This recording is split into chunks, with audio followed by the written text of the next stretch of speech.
pessoal, tudo bem? Espero que sim, todos com muita saúde.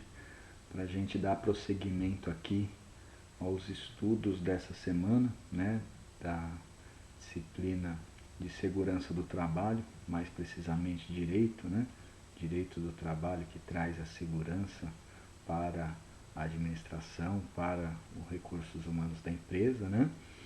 E estou passando aqui para falar sobre o tema dessa semana, né, do que a gente vai discutir. A gente terminou na aula passada os contratos de trabalho, né? A gente veio falando sobre o contrato de trabalho em si, a gente trouxe as classificações do contrato de trabalho, nós trouxemos as características do contrato de trabalho, os elementos do contrato de trabalho, a alteração do contrato de trabalho, quando eu posso alterar esse contrato de trabalho para que ele não seja nulo ou não seja também anulável, tá certo? E a gente também falou sobre a suspensão e a interrupção do contrato de trabalho, né? Suspensão é totalmente diferente de interrupção, a gente classificou essas diferenças lá para vocês, né? Então, o tema dessa semana é um tema específico que vocês precisam ter o domínio para se ter a segurança quando vocês vão contratar alguém, quando vocês vão preparar alguém para trabalhar para vocês, quando vocês estiverem estipulando, redigindo o contrato, tá certo? Que é a nossa jornada de trabalho, tá certo? A jornada de trabalho, embora ela esteja descrita, tipificada na CLT, nós temos um ordenamento jurídico por trás, onde é estabelecido na nossa Carta Magna o que veria a ser uma jornada de trabalho e quais as limitações de uma jornada de trabalho, né? Lá na Constituição Federal, lá no nosso artigo 7º, inciso 13 da Constituição Federal, nos traz as características da regra para que seja elaborada uma atividade. Então, como regra, a própria Constituição nos fala que a base seria 8 horas diárias, tá certo? Totalizando 44 semanais, 8 horas diárias e 44 horas semanais. Essa é a regra, é a base, tá? O que passar disso será considerada como hora extra, tá? Então tem que falar, a Constituição nos traz lá que a duração de um trabalho normal, ou seja, a grande regra, quando a Constituição fala um trabalho normal, ela está nos falando sobre regra, ela fala que um trabalho normal não pode ser superior a 8 horas diárias e 44 horas semanais, facultada a compensação de horários e a redução da jornada mediante a acordo coletivo ou convenção coletiva de trabalho. Acordo coletivo e convenção coletiva já são temas que vocês dominam. Em aulas passadas a gente já identificou as diferenças, as características e as definições, as formações de um e formações de outro, né? Então o que a Constituição está nos trazendo? Está falando assim, ó, embora seja 8 horas diárias e 44 semanais, a regra, eu, Constituição, estou permitindo que se faça acordos coletivos e convenções coletivas acima ou abaixo da regra, ou seja, uma exceção da regra, tá certo?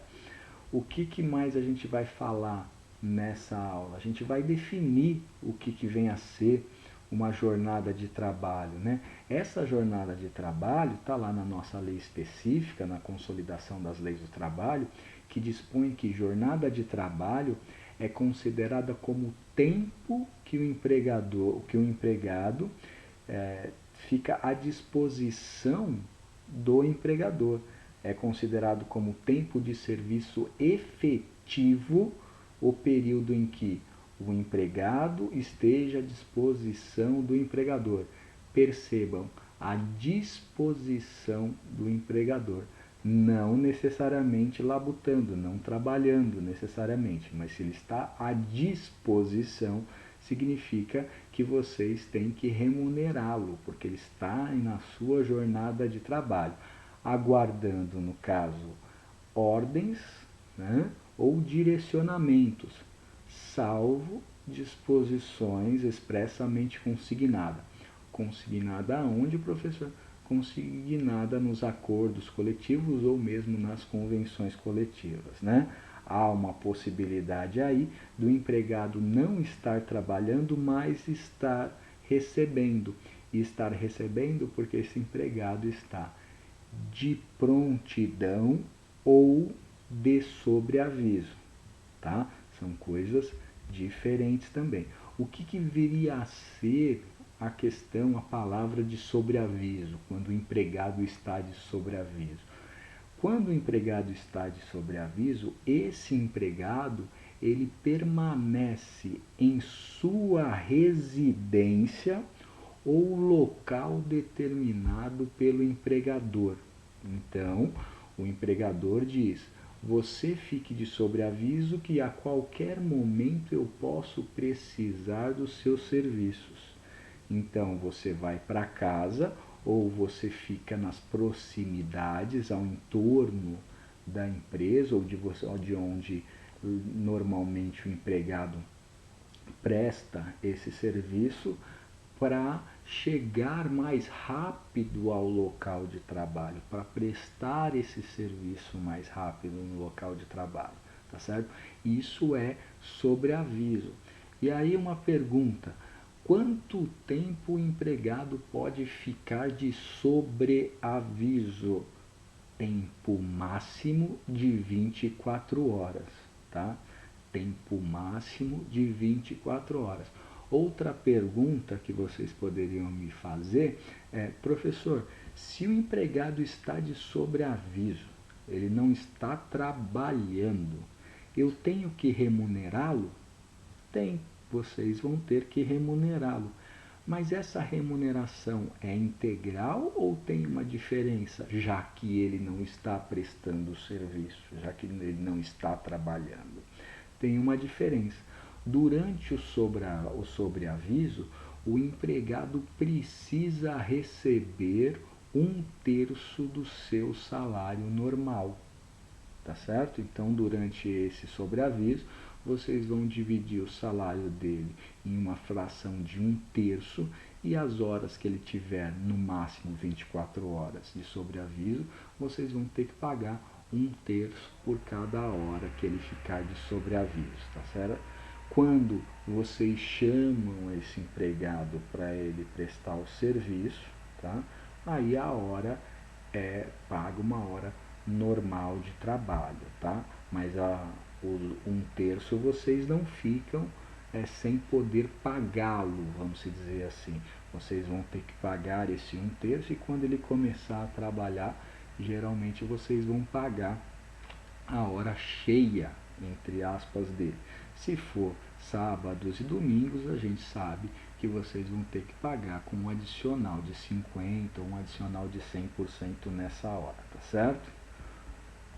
Sabe por que eu coloco essa palavra sobreaviso para explicar para vocês? Porque muitas das vezes a gente vê alguns funcionários, algumas pessoas que são menos esclarecidas, até alguns gerentes administrativos ou mesmo gerentes de recursos humanos que não têm essa aula, não tem esse tino para a segurança do trabalho, e fala assim, ó: viu, fulano, empregado, você fica perto do celular que vai que eu possa te ligar, né?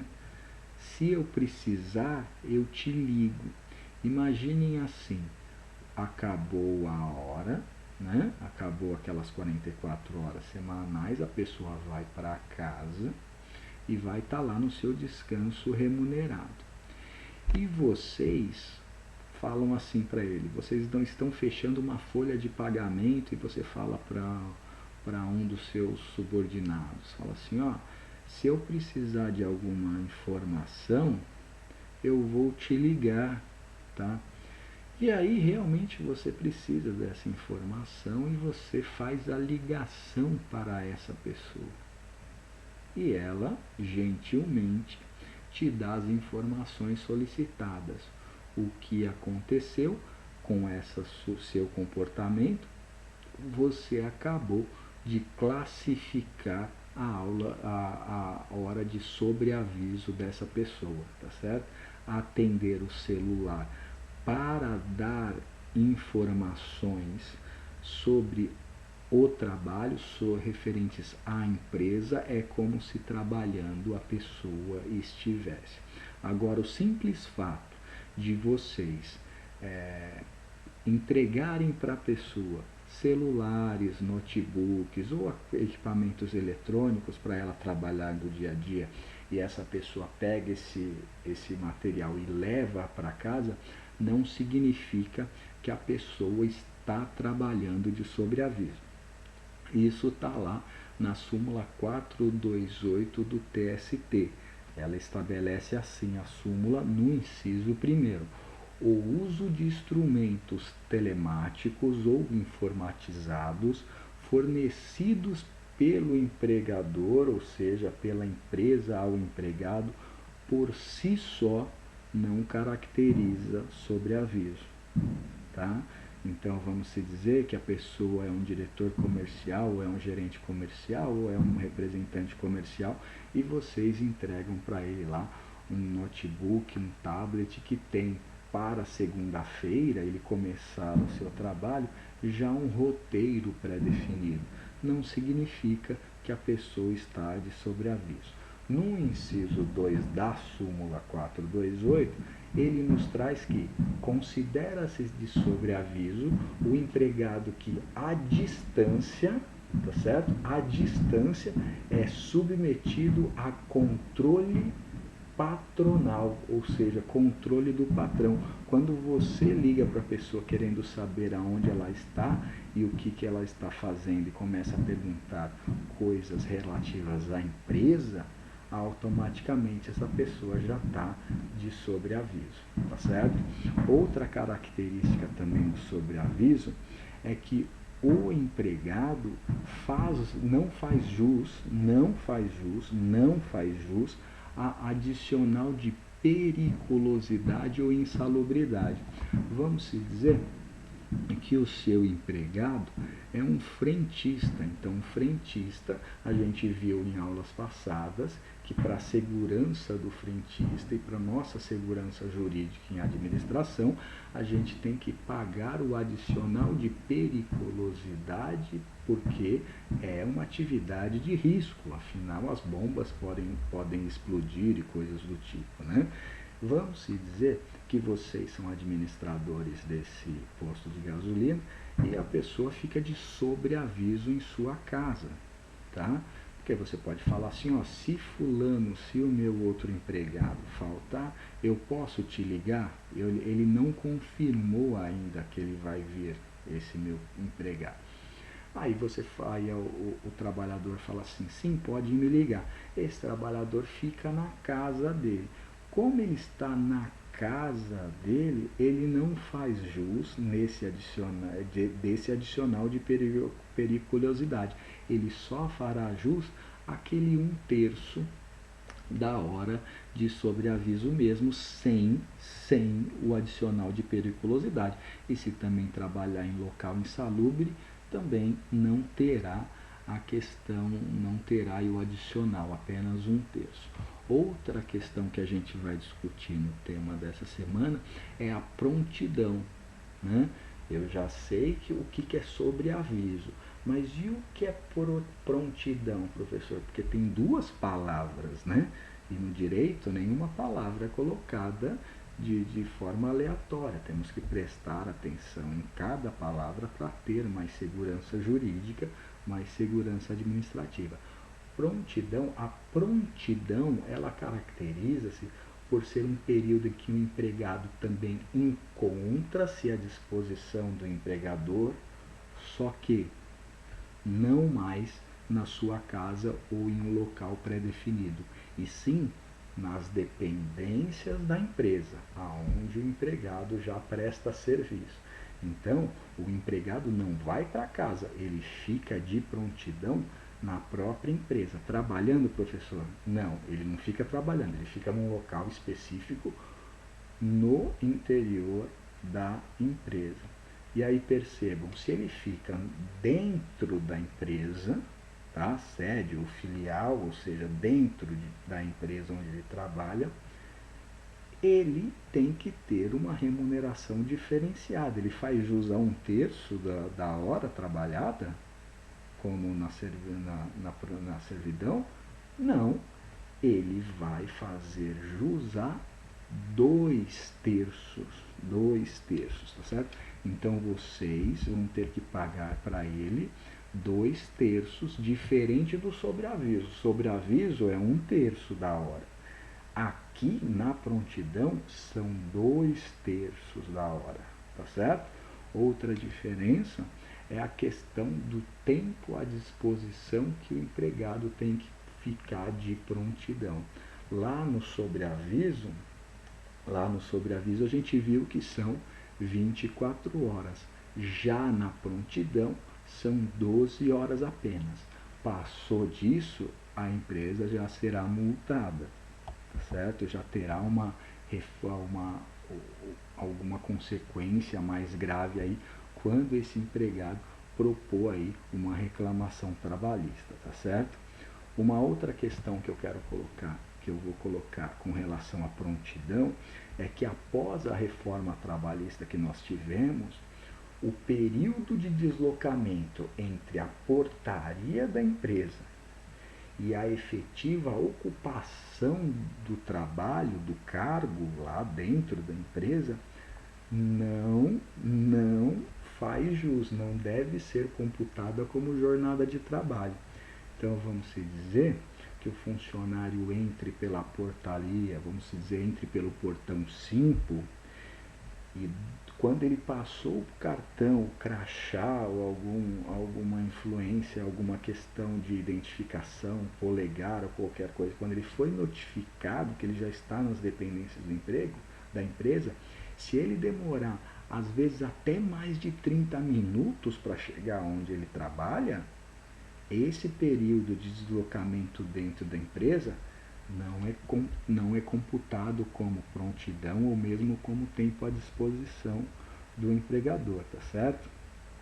Mesmo que supere aí 30 minutos, tá? A gente verifica que existem algumas empresas, por exemplo, a pessoa chegou de condução pública e ficou lá na portaria, e da portaria até os recursos humanos da empresa, lá no final, ele demora caminhando, ele demora 25, 30 minutos, né? Mesmo assim, essa hora não será computada. Outra questão que a gente vai trabalhar na aula dessa semana são as horas itineres, ou seja, aquelas horas de deslocamento do funcionário até o local de trabalho, tá? Quando o funcionário sair da casa dele até o local de trabalho, essas horas não são computadas como a serviço não são computadas como a disposição do empregado, mesmo que o empregador forneça a condução a esse empregado, por esse empregado morar em um local de difícil acesso, por exemplo, né? Antigamente, antes da reforma trabalhista, a partir do momento que a pessoa entrava no ônibus da empresa, ela já estava à disposição do empregado e aquele horário já era computado. Então vamos dizer que vocês que vocês pegariam o ônibus 4 horas da manhã, tá certo? E esse ônibus ia pegando todos os funcionários para chegar 5h30, tá certo? Na empresa, para vocês começarem a trabalhar às 6 horas. A pessoa que pegou o ônibus às 4 já entrava com 2 horas trabalhadas. depois da reforma trabalhista, isso caiu por terra, tá certo? Então, nesse controle de jornada, que a gente vai falar essa semana, a gente vai trabalhar tudo isso e outras questões mais complexas, que aí a gente deixa para aula ao vivo, tá? Então essa foi só a apresentação da matéria dessa semana. Um grande beijo no coração de vocês e espero vocês lá, tá? Beijo.